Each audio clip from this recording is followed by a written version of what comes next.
Bonjour! Alors aujourd'hui, je vous fais une démonstration sur la dernière étape pour le modelage d'une couronne en cire. Alors cette dernière étape, c'est le scellement périphérique de notre modelage tout autour de la limite de l'épaulement. Alors ici, j'ai un modelage qui a été complété sur une centrale. La finition est relativement complétée et ce qu'il me reste à aller faire, on voit clairement sur le tour le long du collet de la dent, où il y a la limite de l'épaulement, qu'il doit y avoir la cire qui doit être ajoutée pour aller compléter vraiment un scellement hermétique tout le tour de la dent. Alors, la première chose que je vais faire pour m'aider à visualiser où je dois aller faire ce scellement, je vais aller tracer la limite de mon épaulement tout le tour de ma préparation sur le modèle unitaire. Je vais avec mon crayon de couleur pour bien voir. Et par la suite, on voit qu'il y a une légère ouverture au niveau de ma couronne. Donc, je vais devoir aller combler ce vide-là. La cire que je vais utiliser pour faire cette étape, vous avez le choix. Vous avez chacun un petit bloc de cire de surface qui peut faire l'affaire et également qui peut être bien utile. Je vais approcher mon réchaud à cire. Dans votre réchaud à cire, vous avez dans le dernier contenant de la cire qu'on appelle la cire de scellement. C'est une cire qui est spécialement conçue pour les scellements. Et aujourd'hui, je vais utiliser les deux pour vous montrer que c'est possible autant avec une qu'avec l'autre. Alors, ce qu'on a besoin comme matériel pour faire le scellement, on va avoir besoin de notre spatule électrique, évidemment, de notre instrument de grattage, le Ward. On va avoir besoin de notre cire, comme je l'ai dit, notre séparateur pour la cire et un petit pinceau pour enlever les surplus. Alors, ce qui est important de comprendre lorsqu'on fait un scellement, c'est qu'on veut s'assurer que tout le long de l'épaulement, on ait soit de la cire de surface ou de la cire de scellement qui forme tout le long de la limite de l'épaulement sur notre couronne. Donc, tout ce qui est cire universelle, cire de modelage qui est sur la partie extérieure de la couronne, on n'en veut pas, on veut l'enlever, cette cire-là, pour ne pas qu'elle nuise à l'étanchéité de notre couronne une fois scellée. Parce que la cire universelle, elle n'est clairement pas conçue pour faire des scellements.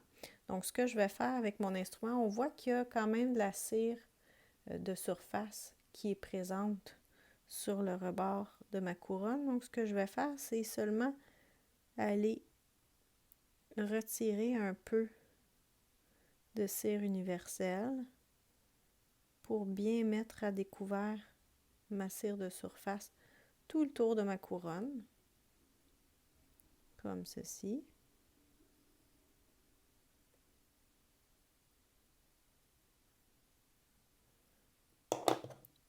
Sur même pas 1 millimètre de large. Je vais juste aller me faire un peu de place comme ceci. Alors, avant de commencer, aussi très important, je vais aller appliquer une mince couche de séparateur à cire pour empêcher que ça colle, tout ça. Donc, je vais en appliquer uniquement le long de l'épaulement, au-dessus et en dessous, quelques millimètres. Je n'ai pas à en appliquer sur toute la préparation puisqu'on va vraiment travailler tout le long de la limite de l'épaulement. On enlève le surplus. Et voilà. Et là, on va s'assurer, on voit qu'à l'intrado de la couronne, on a une cire de surface qui est bien présente tout le tour. Donc, ce que je vais faire une moitié de la dent avec la cire de surface et une moitié avec de la cire de scellement. Donc, comme on a un tout petit espace à aller combler avec notre cire, on va travailler avec notre petit embout picoté pour le modelage et on va le travailler à un bon 100 degrés, même peut-être un petit peu plus au besoin. On va voir comment la cire se comporte. Petite parenthèse, l'embout s'appelle PKT, les lettres PKT. C'est en l'honneur de son concepteur qui avait comme prénom P.K. Thomas. C'était son nom. Alors, c'est pour ça que l'instrument porte son nom. Qu'il soit petit ou plus gros, c'est la forme de l'instrument qui lui vaut son nom. Alors, petite parenthèse historique. Je referme la parenthèse et on va aller faire notre scellement. Alors, ce qui est important avec notre instrument, on va aller s'assurer que le bout de notre spatule va vraiment aller toucher d'un bout à l'autre, bord en bord de notre couronne pour aller toucher au niveau de la préparation, jusqu'au fond. On va aller piquer comme ça à l'intérieur. On va aller s'assurer de toucher au fond, toucher sur l'épaulement, sur l'assise de notre couronne. Et on va aussi, vous allez me voir, faire un léger mouvement de rotation comme ça à l'intérieur de la cire pour m'assurer vraiment de bien jumeler ma cire que j'ajoute avec celle qui est déjà là. Parce qu'on veut éviter de former des crevasses à l'intérieur de notre couronne. Donc on y va avec une petite goutte de cire à la fois seulement. Et on va aller appliquer notre cire. Là, j'utilise la cire de surface pour l'instant.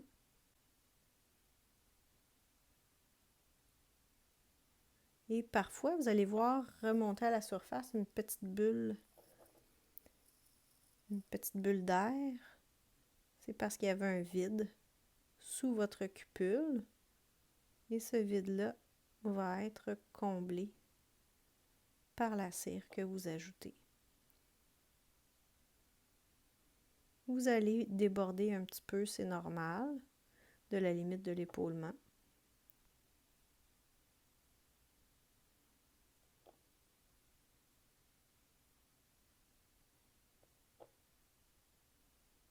On fait le tour. On laisse refroidir un peu. Et on va aller couper le surplus parce qu'on voit que c'est très irrégulier pour le moment. Et avec mon ward, toujours en suivant la courbure du profil d'émergence de la dent, on va aller couper le surplus.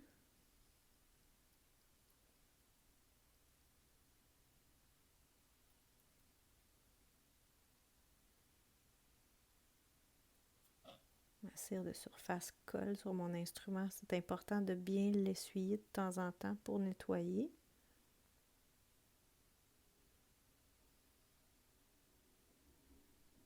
Et vous voyez comment je vais jumeler la cire de scellement avec la cire universelle à la surface. On ne veut pas avoir d'encoche à la rencontre des deux cires. La couleur de la cire change, mais la texture de la surface, elle est uniforme et continue. Donc ça, c'est fait. Une fois que le surplus est enlevé, ce qu'on va faire, on va lever délicatement la couronne du modèle et on va aller voir à l'intrado.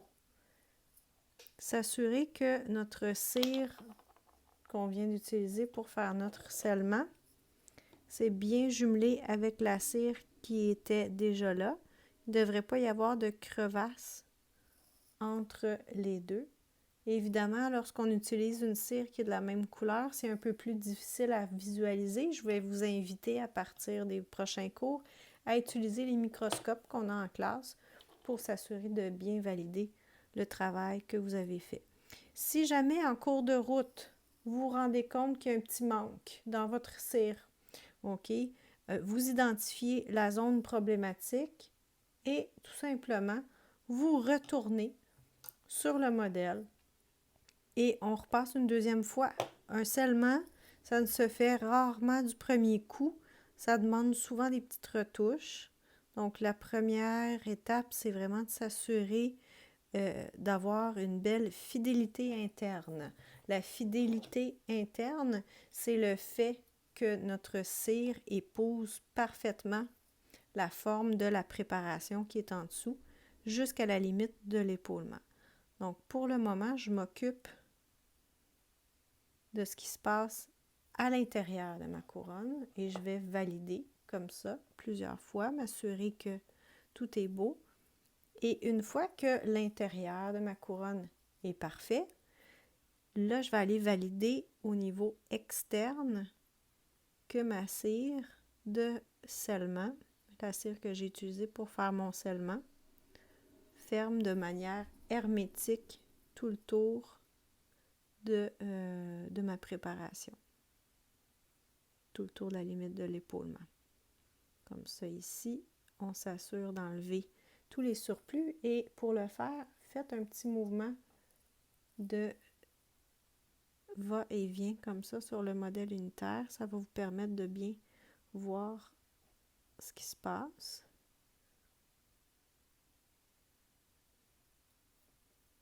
Comme ceci. Une petite saleté. On lève et on l'assoit. On lève, on l'assoit. Souvent, l'erreur qu'on va faire, c'est au niveau proximal ici. N'oubliez pas que l'épaulement est plus haut de chaque côté de la dent. Il n'est pas en ligne continue. Donc, c'est normal que ça remonte. Comme vous l'avez vu sur la ligne de collet d'une dent naturelle, la limite de l'épaulement aussi, elle remonte légèrement. Comme ceci. Donc, ça ici, je l'ai fait avec de la cire de surface. Ça fonctionne à merveille. Je peux aussi utiliser la cire de scellement qui est dans mon réchaud. Et je vais fonctionner exactement de la même manière. Une petite goutte qu'on applique.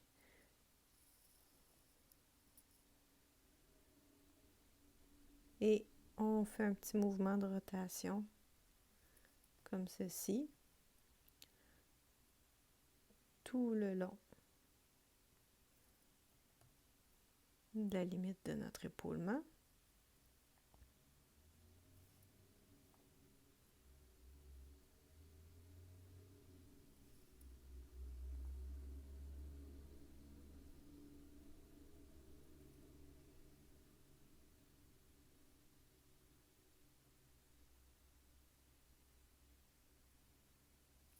Et vous voyez que la surface, pour le moment, est irrégulière. C'est normal. On va aller couper le surplus. Vous allez voir que la cire de scellement a un comportement un petit peu différent, un peu moins collante. C'est ce qui fait que les gens la préfèrent souvent pour faire un scellement.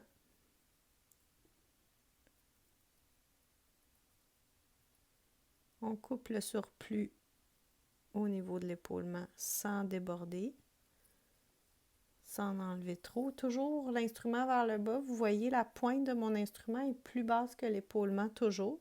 Parce que si je gratte comme ceci, mon surplus, si je suis perpendiculaire, vous allez faire une ouverture dans la cire. Donc, on veut vraiment juste aller retirer les surplus et je vais remonter un petit peu vers le talon de ma dent en même temps pour bien jumeler les cires, éviter qu'il y ait des encoches.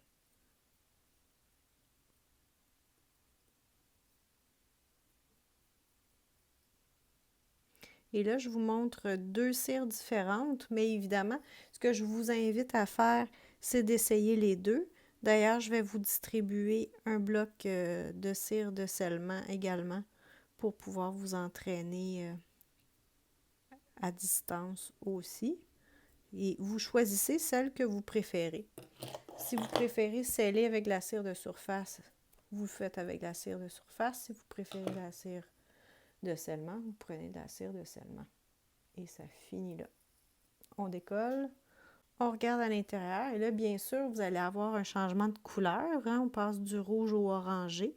Mais le tout, c'est l'objectif étant que tout soit parfaitement lisse. Je ne sais pas si vous allez bien voir sur la vidéo. Là, j'ai une petite crevasse. Une toute petite crevasse ici, entre ma cire de scellement et ma cire de trempage. Et ce que je vais faire, je vais aller retourner sur mon modèle unitaire et on repasse une deuxième fois. C'était pas suffisant, je vais aller chercher un petit peu plus haut à l'intérieur de ma couronne. On s'assure de bien fermer hermétiquement.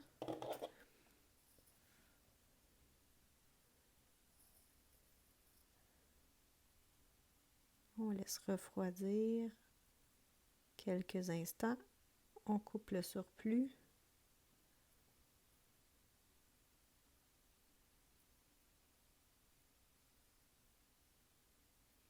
On vérifie.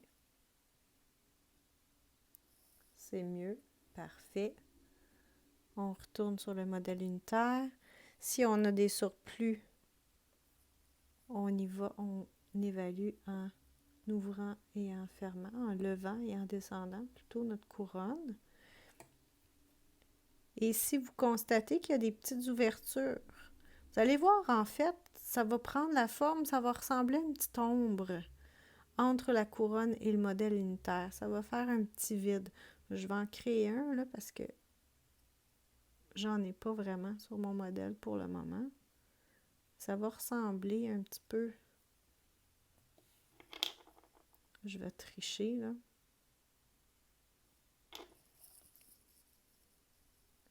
Mais vous allez voir une petite ouverture, un petit ombrage. OK, et vous avez juste à repasser avec une petite goutte de cire, juste à la surface. L'intrado était beau. On n'y touche plus. On fait juste passer avec la pointe de l'instrument le long de la limite de l'épaulement. Et on coupe ce qui dépasse. Donc, c'est important de respecter l'ordre de la séquence, de commencer par valider que tout est beau à l'intrado, que les cires sont bien jumelées, et par la suite, on retouche à l'extérieur de la couronne pour avoir une belle couronne hermétique. Comme ça, lorsqu'elle va être scellée par le dentiste, les bactéries ne risquent pas de rentrer à l'intérieur. Alors voilà, ma couronne est complétée.